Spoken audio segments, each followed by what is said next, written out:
Hari ini saya keliling Jakarta masih dalam masa pembatasan sosial berskala besar atau yang disebut PSBB transisi.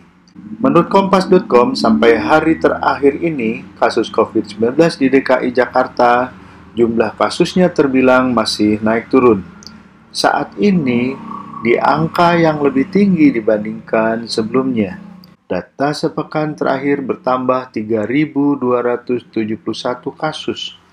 Untuk itu, marilah kita saling mengingatkan agar pandemi COVID ini cepat berlalu, agar keadaan ekonomi, pendidikan, politik, kesehatan, dan lain-lainnya segera pulih kembali.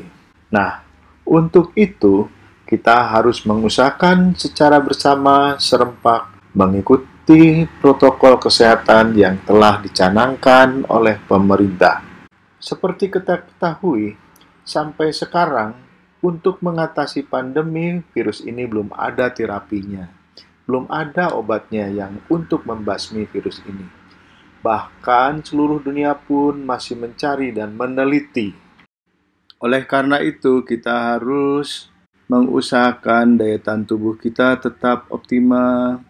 Kekebalan tubuh seseorang yang rendah sering terjadi pada umur lebih dari 60 tahun yang disertai penyakit sistemik, misalnya penyakit diabetes, hipertensi, penyakit infeksi paru-paru kronis, misalnya TBC atau asma, penyakit jantung, dan sebagainya. Keadaan ini, bila terjadi infeksi virus corona, akan sangat rentan sekali dan menyebabkan infeksi akan lebih cepat menyerang ke organ-organ lainnya. Sehingga keadaan ini yang ada lebih memperparah. Oleh karena itu, sebaiknya bagi orang-orang yang rentan seperti ini untuk tetap di rumah, tidak kemana-mana, dan untuk menghindari terjadinya infeksi. Mengusahakan physical distancing, jadi menjaga jarak di antara kita sewaktu kita bermasyarakat. Jangan lupa sering-seringlah mencuci tangan. Agar daya tahan tubuh kita tetap optimal, maka kita harus berusaha memperhatikan makanan yang bergizi beserta vitaminnya. Kegiatan olahraga masih bisa dilakukan di rumah.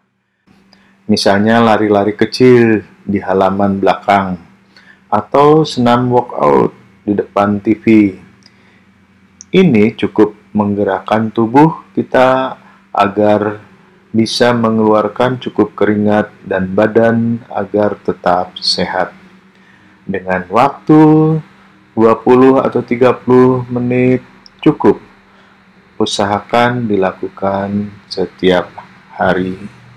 Dan keyakinan untuk dalam keadaan sehat. Di jalanan masih tampak orang-orang yang tidak menggunakan masker.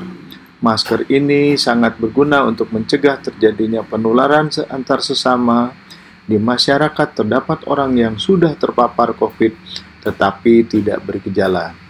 Keadaan inilah bila percikan-percikan ludah atau yang disebut droplet saat berbicara atau tertawa, orang di dekatnya akan terkena bila tidak menggunakan masker. Penggunaan masker yang baik adalah dengan mengusahakan masker agar menutupi hidung dan mulut. Pakailah masker yang memenuhi standar untuk melindungi agar tidak terjadinya penularan.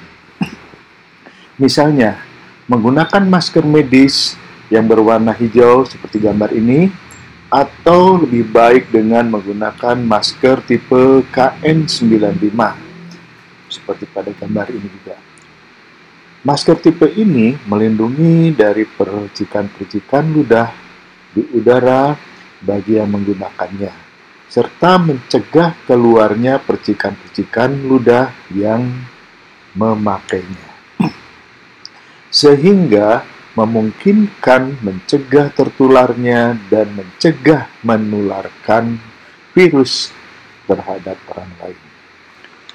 Masker yang terbuat dari kain biasanya tidak memenuhi standar karena tidak dapat mencegah tertularnya virus. Dalam keadaan ini, sebaiknya dapat ditambahkan atau dilengkapi dengan menggunakan face shield yang dipasangkan di kepala. Marilah kita saling mengingatkan bila di sekeliling kita ada yang tidak menggunakan masker. Dengan memperingatkan orang agar menggunakan masker, maka Anda sudah menjadi pahlawan loh. Begitu pula pemuka-pemuka masyarakat, apakah pemuka agama, orang yang dituakan di masyarakat, guru, dan sebagainya dalam hal ini, selalu mengingatkan untuk menggunakan masker terhadap orang-orang di sekelilingnya. Protokol kesehatan lainnya adalah menjaga jarak antar manusia. Anjuran yang baik adalah antar manusia berjarak 2 meter, yang masing-masing menggunakan masker dengan cara yang baik. Kemungkinan menularkan atau tertular oleh virus adalah 0. Disinilah artinya yang baik untuk mencegah penularan adalah pemakaian masker dan diusahakan jarak antar orang atau disebut juga physical distancing. Sebagai contoh di negeri Taiwan, masyarakatnya dapat melaksanakan pemakaian masker dan physical distancing yang baik. Ini berhasil menekan angka kesakitan dan angka kematian COVID di negara tersebut. Keadaan ini patut dicontoh oleh masyarakat kita untuk tidak menyepelekan atau menganggap ringan keadaan pandemi ini, agar kita dapat segera pandemi cepat berlalu. Satu lagi yang harus kita laksanakan adalah sering atau rajin-rajinlah untuk mencuci tangan dan menghindari tangan untuk memegang hidung, mata, dan mulut. Nah, diketahui bahwa virus yang menempel pada besi atau kayu, misalnya pada gagang pintu, atau pegangan tangan pada tangga, atau meja yang terpapar oleh virus, akan tetap berada rata-rata sekitar 7 atau 8 jam. Sedangkan kita seharian sudah memegang benda apa saja yang telah kita pegang. Sehingga kita harus mendapatkan keyakinan. Walaupun mengerjakan sesuatu yang berhubungan dengan pekerjaan kita, mudah-mudahan, insya Allah, tidak akan terkena atau terhindar dari virus COVID ini. Nah, kemudian, bila masuk ke dalam rumah, anggota keluarga yang baru dari luar, jangan lupa untuk mencuci tangan. Kalau perlu, segera ganti pakaian dan segeralah mandi, agar yakin tidak membawa virus. Jangan sampai keluarga di rumah terjangkit karena terbawa virus dari luar.